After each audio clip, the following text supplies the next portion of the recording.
இப்ப வீரராகவ பெருமாள்னு சொன்னேன், புஜங்க சைரமா இருக்கார், கிழக்கு நோக்கிய திருக்கோலம், கனகவல்லி தாயார், சரணமயமான தாயார், அவசியம் நீங்க சேவிக்கணும். அவ்வளவு ஆச்சரியமா எழுந்தோடி இருக்கிறார். ஆனா இந்த தாயாருக்கு வசுமதினு திருநாமம். இங்க பக்கத்திலேயே தர்மசேனபுரம்ங்கிற ஊர் இருந்தது.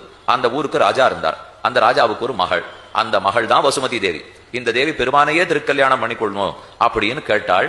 பெருமானுக்கு ஆசைதான், வந்து பெண் கேட்டார். ஆனா மாமனார் சொல்றார், ஒரே பொண்ணு, நான் எப்படி ஊரை விட்டு எப்படி அனுப்புவேன்? உடனே பெருமாள் உறுதி கொடுத்தார், கவலைப்பட வேண்டாம், நான் உம்ம வீட்டோடய இருக்கேன், திருவள்ளூரை விட்டு நான் எங்கேயுமே போக மாட்டேன், பெண்ணை கல்யாணம் பண்ணிக்கொண்டு மாமனார் வீட்டோடு இருக்கிறேன் என்று உறுதி கொடுத்த முதல் மாப்பிள்ளை திருவள்ளூர் பெருமாள் தான்.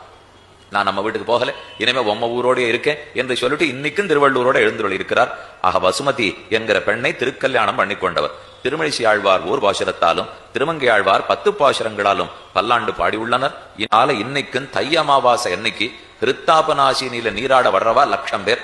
திருவள்ளூர் போனா கால் வைக்கிறதுக்கு அன்னைக்கு இடம் இருக்காது. அது தை அமாவாசை. ஆனா இப்ப என்ன எடுத்து மாசந்தோறும் அமாவாசைக்கு கூட்டம் வர ஆரம்பிச்சுட்டா.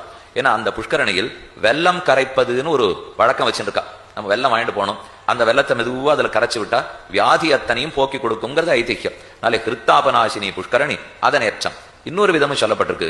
தக்ஷ பிரஜாபதி, அவனுடைய மகள் தேவி, அதாவது சிவபெருமானுடைய மனைவி, அவதான் போனாள்.